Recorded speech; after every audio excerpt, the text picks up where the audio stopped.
lovely butterfly, welcome back. It's France. In this Journal on Monday, week 191, I will explore a peaceful grunginess. So grunginess or a grungy spread doesn't always have to be like super chaotic or super layered. It can be something very soft and very, well, with not that many layers actually.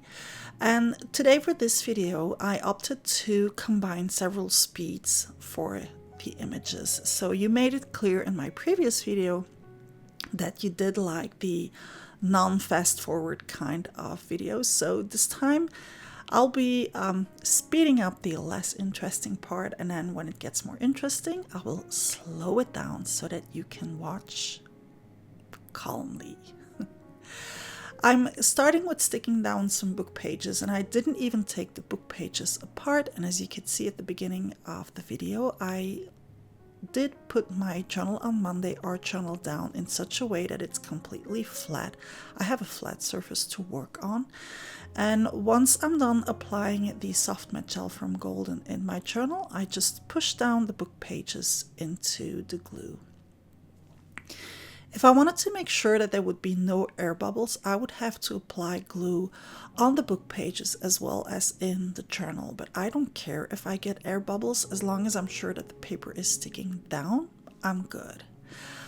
I want to wait until the glue is dry to actually start doing what it is I want to do, and as I have no patience whatsoever, I keep busy by just sticking down some washi tape. This is one from Lord Tim of Holtz. It's an old one, but a good one, and I'm just putting down some strips here and there just to add a little bit of interest and to interrupt the lines of the text.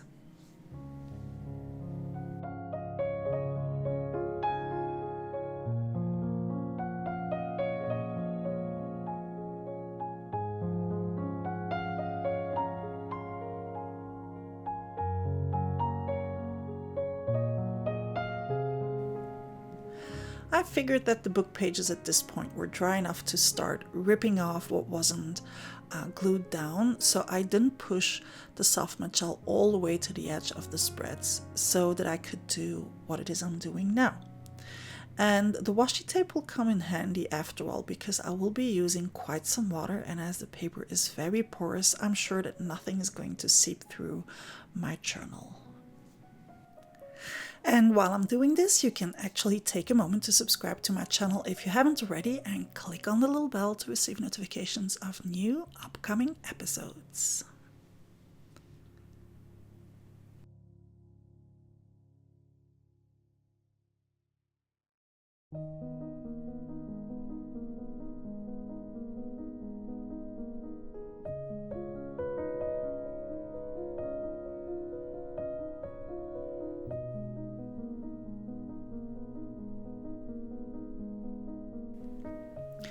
As I said in the intro, I want to explore some grunginess here, so I need to make sure that my paper is going to be able to take it because it's very porous. So I'm applying a very thin layer of gesso using a brayer, and this will already add some grunginess to the paper without actually doing much. It's not even a real layer, it's so thin, it's so sheer, but it's already there, and it will protect the paper and help the paper to take whatever it is I'm going to throw at it. The gesso also helps me to soften down the edges of the book pages, as well as giving them extra protection and making sure that they stick down properly because of all the water that I'm planning on using. This way it's not going to start bubbling over there as well, because, well, that might create damage later on.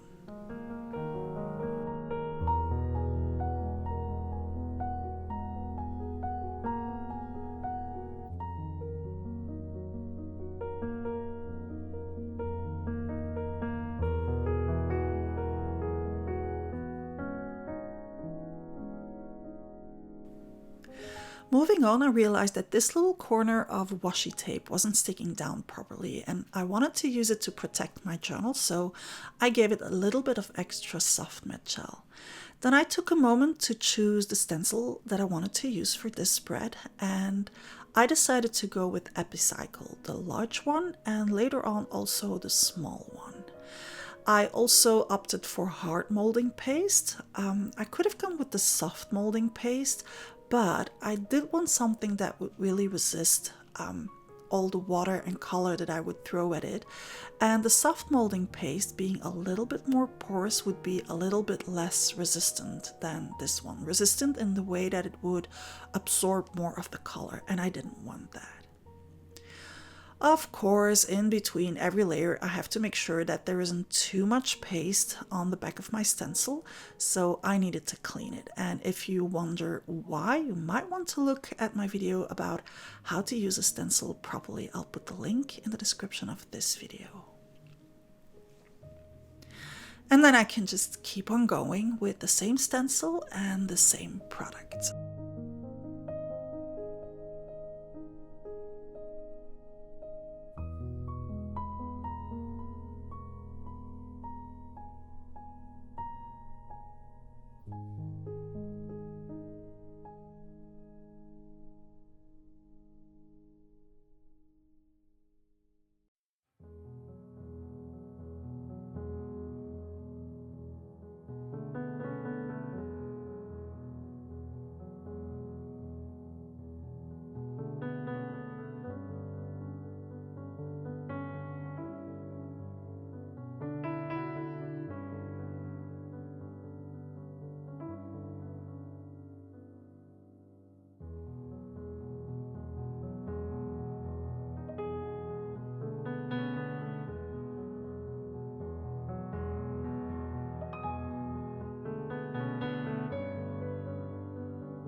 I left it aside to dry by itself. Meanwhile, I did put down a couple of layers for my A Layer a Day challenge spread. And then coming back to it, I'm starting with some water and then some Lindy's, gang. I'm applying the Lindy's either using the tube or a paintbrush because I don't want to have the color going just anywhere. I want to be a little bit more in control of where I want to put it down. This is going to help me to make those circles pop, but it's just the beginning to actually make that grunginess appear.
One of the easiest ways for me to create actual grunginess is to add splatters. Now, I'm working on a very porous surface, so most of my splatters are just going to disappear into the book pages, but nonetheless, the shiny side of the Lindy's are going to stay on top of the paper, and that will add like an uneven finish. Well, and that's a first step to grunginess.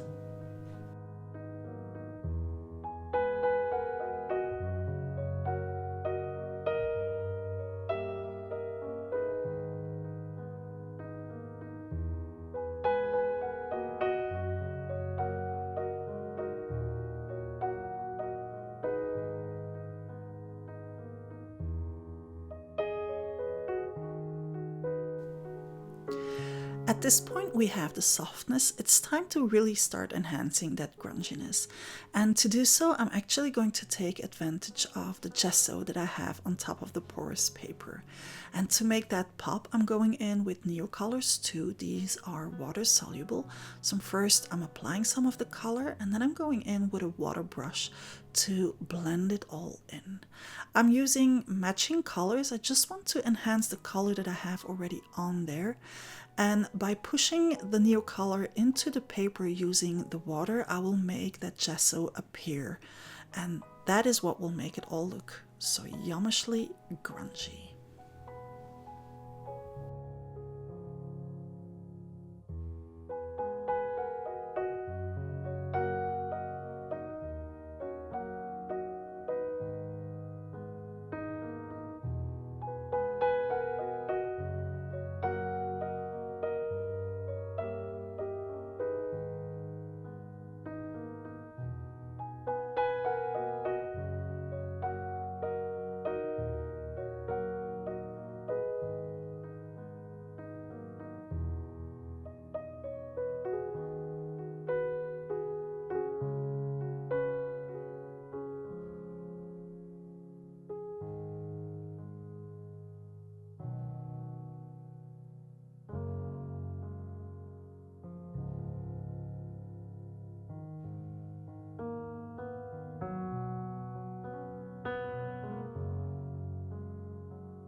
this spread wouldn't be mine without some numbers on there. I mean, I have number series on almost every stamp set that I have designed.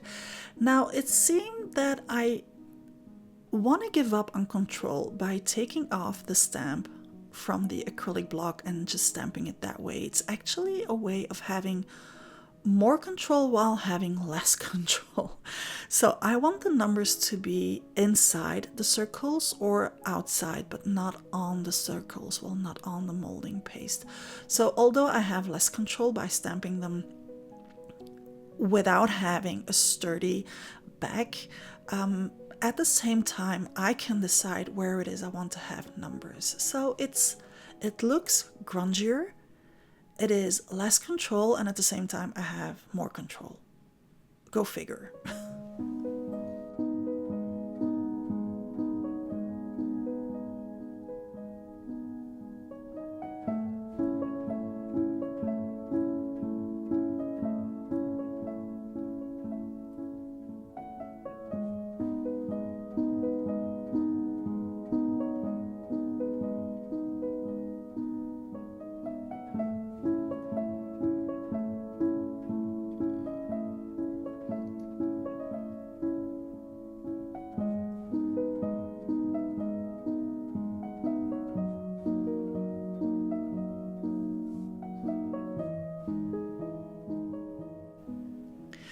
I took out my Butterfly Whispers Mixed Media stickers and decided to go with one of the stickers from the Such a Beautiful Soul sticker sheet.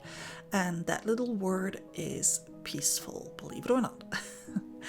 I also already took out a little piece of cambric that I cut to size, and I wanted my word to be smaller, so I took away some of the excess white. Sometimes it can be good to have a bigger sticker to make the word stand out, and sometimes, like here, where you want to keep it soft and peaceful, well, it's better to have it small.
And the good thing about these stickers is that I can colorize them to make them work with my spread. So I'm using the same Neocolors that I used for the spread, the same kind of water brush, and then just diluting my color a little bit. I'm using it to give my word, I'm not colorizing it completely. I still want it to be grungy, just a tiny bit of color here and there.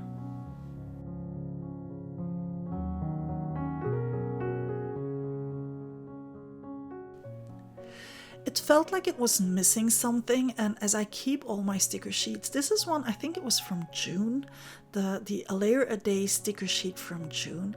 I decided that that little sticker was working so well with the spread that it just had to go on there. And as there is some sewing on the sticker, it will add that tiny touch of grunginess to this dreamy spread without disturbing the softness of it.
Now that that sticker was on there, it made me realize that I did want to add some black splatters, but I wanted to be very, very fine black splatters.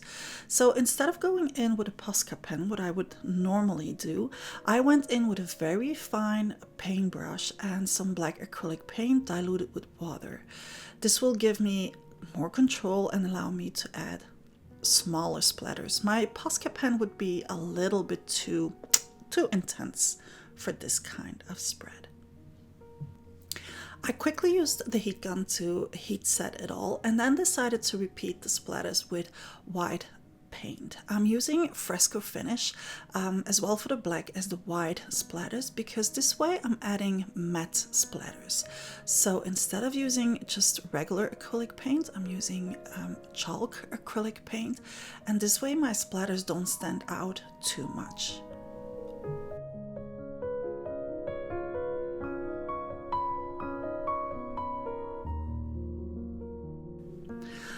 I thought that my sticker was interrupting the grunginess in some kind of way, so I wanted to enhance that and give it like a bit of a darker edge at that right top corner. So I just went back in with the darkest of blue in the Neocolors 2 and added a little bit of color around there, blended it with water, so again that I would have the white paint stand out and make the sticker stand out at the same time.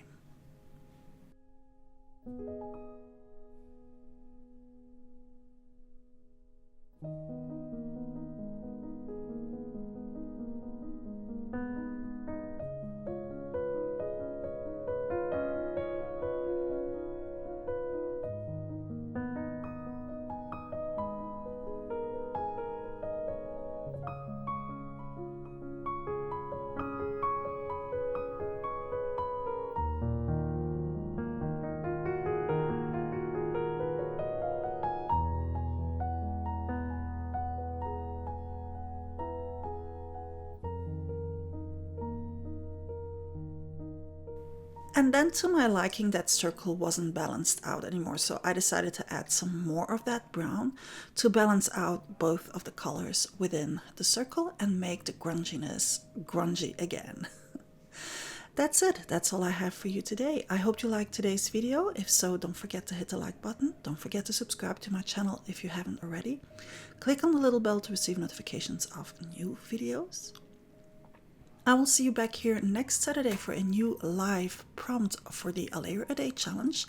Next Monday for a new Journal on Monday video. A huge thank you to my patrons, without whom none of these videos would exist. I'll see you on the A Layer a Day Facebook group. See you back here next time. Don't forget to put down a layer a day. Butterfly kisses.